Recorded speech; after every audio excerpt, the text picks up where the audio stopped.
All right then.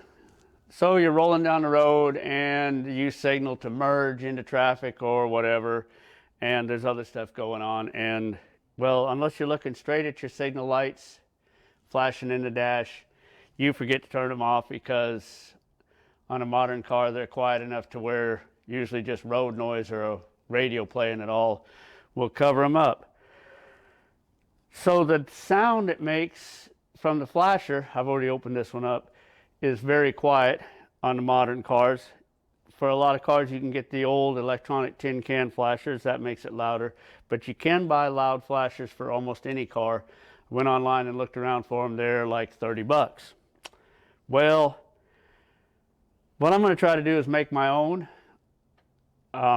using a little tone buzzer that I found for like $6 for 10 of them. Well, that's $7 for 10 of them. Anyway, we're going to see if this works. I've already tested the buzzer. The buzzer makes a pretty good sound, but just covering the hole up, if you lay your finger right over the top of the hole, it almost goes completely quiet. So it will be adjustable by covering part of that hole either with a piece of tape or something maybe a little more elaborate, because, well, overkill, that's my thing. Anyway, I am going to test some theories on which wires I think I need to connect to. These are labeled on the bottom of them, load, earth, and battery. I doubt you can see that. I'll put a picture on there.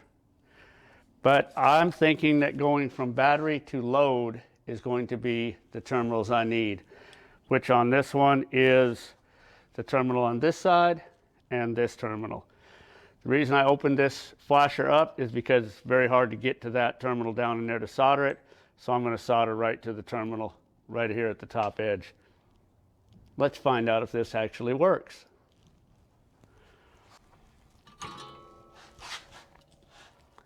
So this side is battery.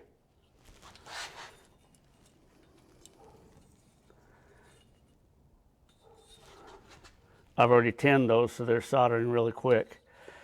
And this side is load. You can pull that off to get a little bit more room. So this will be my ground wire hooking to the load side.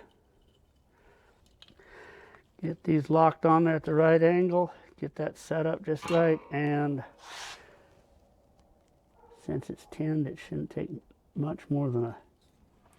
This is not easy to do and not melt that little plastic case right there, but that looked like it melted. All right, we have wires connected, and as I close this, I'm going to bring them probably to this side a little bit as it closes and see if it works. I think that'll work.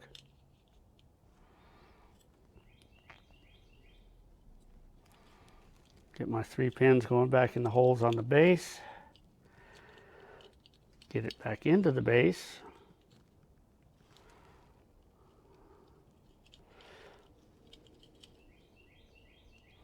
All right, it's all the way in the base.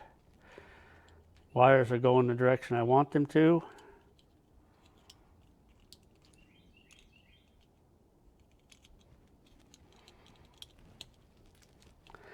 Snap it together. Come on, baby. Now, if it stays together, when I go to try to pull it back out, if I ever need to pull it out.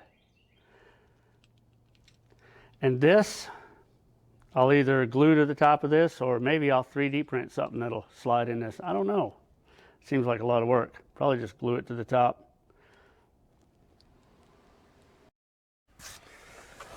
All right. Now to access the fuse panel. Pop this up. Get this to come loose from there by pushing the two apart. I've already taken the bolt off, the nut off the bolt right there. And try to pull this guy out. All right, you can see what my first attempt was. I just put this piece of metal into the top of the can to try to get it to, you know, transfer some of the thump thump of the relay, but the relay is not that strong, so this really didn't do anything.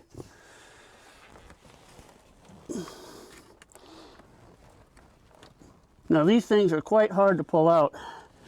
Sometimes you need to use a pair of pliers on them, but be careful because you can crush them if you squeeze too hard on them. They're just plastic. All right, you're coming out now. There we go. And she's out. And there's my other one. I took that out of my GTSS project car. It's a good thing about having extra cars around. You got all kinds of spare parts. All right, I'm going to slide this in here. Just stick it in there so it's far enough in so it makes contact. Find my keys.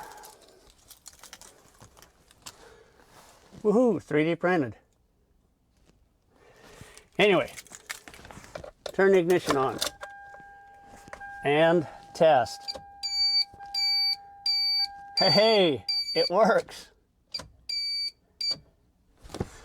And it worked on the first try. I'm about as amazed as you are that it worked on the first try, but that was just my best guess as to which way the wires would have to go to make it work. So now what we have is, it's kind of loud, but if you just cover it up even a little bit, or if you put your thumb completely over it, you can hear the relay clicking over it.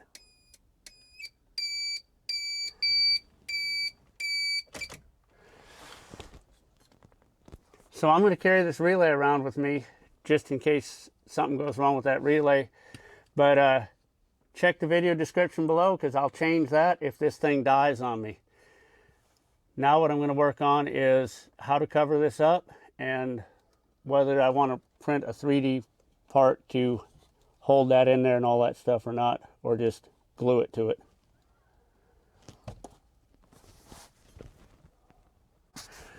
All right, because I have to know, let's see what just one piece of blue tape stuck over the top of this does. A little piece of masking tape, just put that over the hole. And there's nothing holding the outside of it, so it's free to vibrate around. Let's see how loud it is with that. Wow. That's amazing.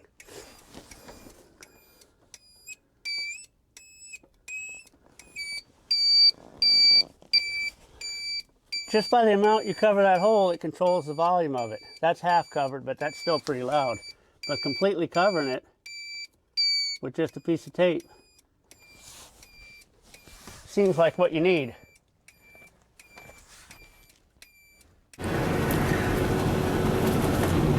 All right, about 20 miles an hour.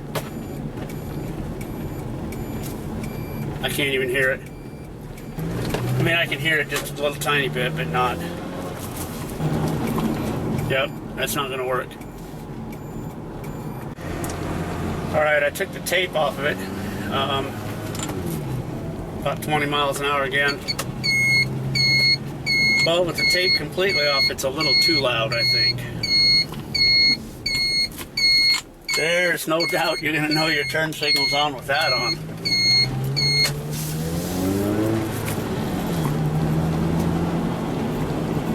So we're gonna have to come up with some kind of a happy medium on that. All right, I just stopped and put the tape halfway over the hole, and I noticed that the battery's about to die in the camera. So there's about 40. That's much more tolerable. It's amazing what covering part of that hole does to the sound of that thing. That's sitting still.